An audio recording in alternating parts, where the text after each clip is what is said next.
Bismillahirrahmanirrahim. Today's topic of discussion is M1 guidelines.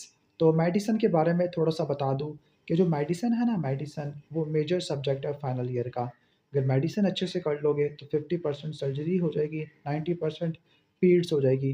हाँ, gynae ops कुछ नहीं होगा उससे। थोड़ा मजाक कर रहा हूँ क्योंकि gynae ops totally new subject होता है। ओके, तो पीड्स और सर्जरी इसको तो अच्छे से मैनेज करने के लिए आपको मेडिसिन अच्छे से करनी पड़ेगी। जो मेडिसिन है उसकी वेटेज फाइनल ईयर में कितनी है? 500 नंबर का मेडिसिन, 500 नंबर का सर्जरी, 200 नंबर का पीड्स है और 300 नंबर का आपका गायनी आ जाता है। यानी टोटल 500 नंबर का मेडिसिन है, जिसमें से जो थ्योरी होती है वो 200 नंबर की है, प्रैक्टिकल 300 नंबर का है। दैट इज़ वाई मेडिसिन काफ़ी ज़्यादा इंपॉर्टेंट है। क्लियर? ठीक हो गया। अब मेडिसिन को दो में डिवाइड करते हैं, M1 M2। अब M1 का क्या मतलब होता है?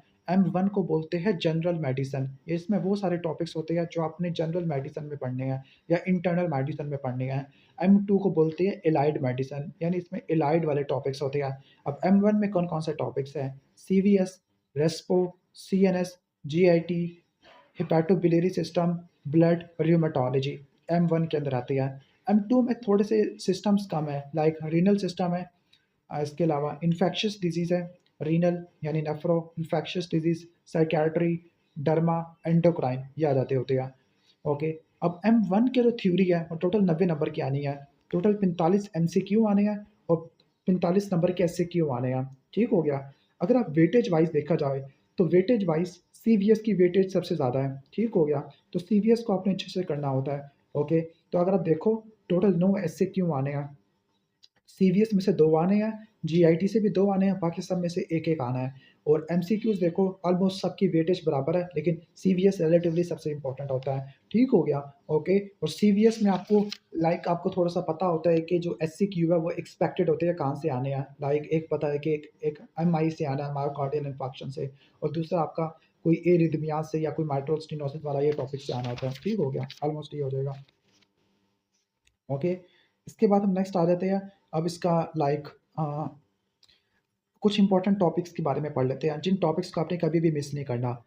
पहला र्यूमेटोलॉजी, हालांकि ये पहले CVS का बताना चाहिए था। र्यूमेटोलॉजी में से एक SCQ आना है 5 नंबर का और 6 MCQ आने हैं, टोटल 11 नंबर का प्रॉफ आना है। अब र्यूमेटोलॉजी में जो सबसे इंपॉर्टेंट टॉपिक है वह है रूमेटॉइड आर्थराइटिस और SLE। इन दो टॉपिक्स को आपने कभी भी नहीं मिस करना, रूमेटॉइड आर्थराइटिस और SLE। ठीक हो गया। ओके, ये बहुत इंपॉर्टेंट है। इसके अलावा ऑस्टियोआर्थराइटिस देख लेना। ओके, सेकंड नंबर पे ऑस्टियोआर्थराइटिस देख लो। ऑस्टियोआर्थराइटिस, रूमेटॉइड आर्थराइटिस, SLE है। इसके अलावा कुछ कनेक्टिव टिश्यू डिजीज़ है। असल में ना इस चैप्टर से ज़्यादा MCQs आते होते हैं और एंटीबॉडीज़ के लेवल भूल जाते हैं। फॉर एग्जांपल रूमेटॉइड आर्थराइटिस में कौन सी एंटीबॉडी होती है? लाइक RF होती है, और इसके अलावा NTCCP होती है। एनकाइलोजिंग स्पॉन्डिलाइटिस ये सीरोनेगेटिव होता है। रिएक्टिव आर्थराइटिस ये भी सीरोनेगेटिव होता है। स्क्लेरोडर्मा जो डिफ्यूज़ वाला होता है उसमें कौन सी एंटीबॉडी होती है? ओके, डिफ्यूज़ वाले में होती है anti-SCL70। Okay, anti topoisomerase. जबकि एंटी सेंट्रोमेयर वाली आपको देखने को मिलती है नहीं, एंटी सेंट्रोमेयर आपकी लिमिटेड में देखने को मिलती है। इन शॉर्ट मैं तो थ्योरी बताने बैठ गया। सबसे इंपॉर्टेंट टॉपिक रूमेटॉइड आर्थराइटिस है, दूसरे नंबर पे SLE है, तीसरे नंबर पे seronegative arthritis like ankylosing spondylitis वगैरह आप देख लेना। ठीक हो गया। इसके अलावा कनेक्टिव टिश्यू डिजीज इस चैप्टर में ये इंपॉर्टेंट होते हैं, और गाउट वाला टॉपिक ये भी इंपॉर्टेंट है। इसके बाद आ जाओ GIT में से। GIT काफ़ी इंपॉर्टेंट है, 2 SCQ आने हैं, 7 MCQs आने हैं। सबसे पहले ये तो उसने कुछ डेविडसन का बताया हुआ इन्वेस्टिगेशन ऑफ GIT, किसी काम के नहीं, इसे छोड़ो। मोस्ट इंपॉर्टेंट टॉपिक जो GIT में से आता है, ओके, वो कौन सा है? GIT। अच्छा, GIT के आप सब डिवीजन कर लो। स्टोम oesophagus, stomach, small intestine, large intestine. Oesophagus में जो आते हैं डिजीज, गर्ड आता है, एक्लेजिया कार्डिया और इसोफेगस का कैंसर, ये 3 टॉपिक्स इंपॉर्टेंट है। इसके बाद स्टोमक, स्टोमक में से 1-2 टॉपिक इंपॉर्टेंट है। वो सबसे इंपॉर्टेंट पेप्टिक अल्सर डिजीज, और पेप्टिक अल्सर डिजीज़ की 3 कॉम्प्लिकेशन होती है, ये आपको सर्जरी में भी हेल्प करेगा। पेप्टिक अल्सर डिजीज़ की 3 कॉम्प्लिकेशन होती है कि obstruction, gastric outlet obstruction, bleeding, upper GI bleed कर सकता है, या परफोरेटेड पेप्टिक अल्सर डिजीज़ है। ठीक हो गया, ऑलमोस्ट ये हो जाएगा। इसके बाद स्मॉल इंटेस्टाइन में आपका most important disease lactose intolerance या सीलिक डिजीज़ आ जाएगा, माल ऑब्जॉर्प्शन वाली डिजीज़ है। और लार्ज इंटेस्टाइन के अंदर अल्सरेटिव कोलाइटिस, क्रॉन्स डिजीज़ और कोलोरेक्टल कैंसर, ये टॉपिक इंपॉर्टेंट है। ठीक हो गया, इस तरीके से आपने इसको पढ़ना है। इसके बाद आ जाओ ब्लड वाले में। ब्लड वाले में से एक SCQ 5 नंबर का आना है और 5 MCQs आने हैं। अब ब्लड वाले में से सबसे इंपॉर्टेंट आपका ब्लड वाले को भी आप 3 में डिवाइड कर दो। अनीमिया की यानी आरबीसी के डिजीज़ है, डब्ल्यूबीसी के डिजीज़ है, प्लेटलेट के डिजीज़ है। सबसे इंपॉर्टेंट होते हैं आरबीसी के डिजीज़। अनीमिया बहुत इंपॉर्टेंट है। अनीमिया में आयरन डेफिशिएंसी अनीमिया, फोलेट वाला, folate deficiency anaemia, aplastic anaemia, ये आपने पढ़ लेना है। डब्ल्यूबीसी के अंदर आपने leukaemia, lymphoma, Hodgkin lymphoma, multiple myeloma, CML, ये आपने पढ़ लेना है। और प्लेटलेट्स के अंदर मोस्ट कॉमन आपका प्लेटलेट का आईटीपी, हीमोफिलिया, मोनोविगिलेंट, और ये आपको चैप्टर पीरियड्स में भी बहुत हेल्प करेगा। रिस्पिरेटरी सिस्टम वाला चैप्टर आ जाते हैं। रिस्पिरेटरी सिस्टम वाले में सबसे इंपॉर्टेंट टॉपिक है रिस्पिरेटरी में, वो एस्थमा है। एस्थमा और सीओपीडी, ये दोनों इंपॉर्टेंट टॉपिक है। एस्थमा, सीओपीडी, इसके बाद आपने निमोनिया अच्छे से करना है, बहुत इंपॉर्टेंट टॉपिक है। टीबी काफ़ी इंपॉर्टेंट टॉपिक है। लंग कैंसर से भी सवाल आ जाता होता है, और नीमोथोरेक्स है। ये कुछ इंपॉर्टेंट टॉपिक्स बता दिए हैं। जो टॉपिक मैं सबसे पहले बोल रहा हूँ ना, वो सबसे इंपॉर्टेंट है।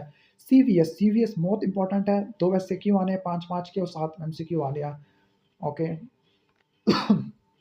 एक्सटेंसिव वगैरह भी है, लेकिन not difficult to do. Okay, ठीक है।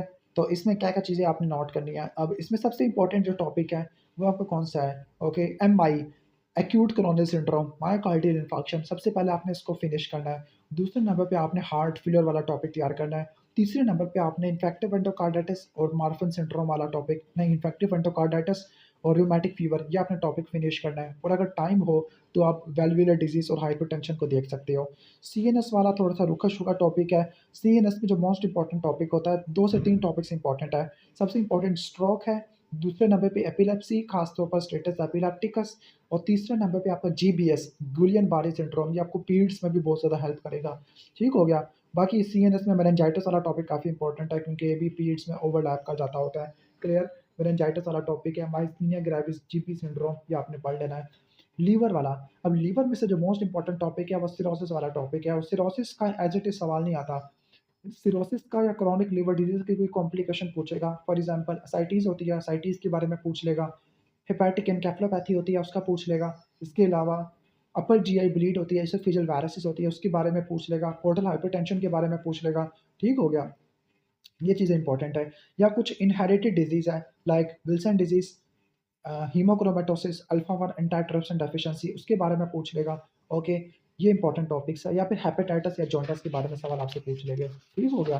तो ये कैटोबिलिटी, बाकी पेनक्रियाटाइटिस वाला टॉपिक आ सकता है। गॉल ब्लैडर वाला टॉपिक, ये आपका सर्जरी में इंपॉर्टेंट है, मेडिसिन में इतना इंपॉर्टेंट नहीं होता।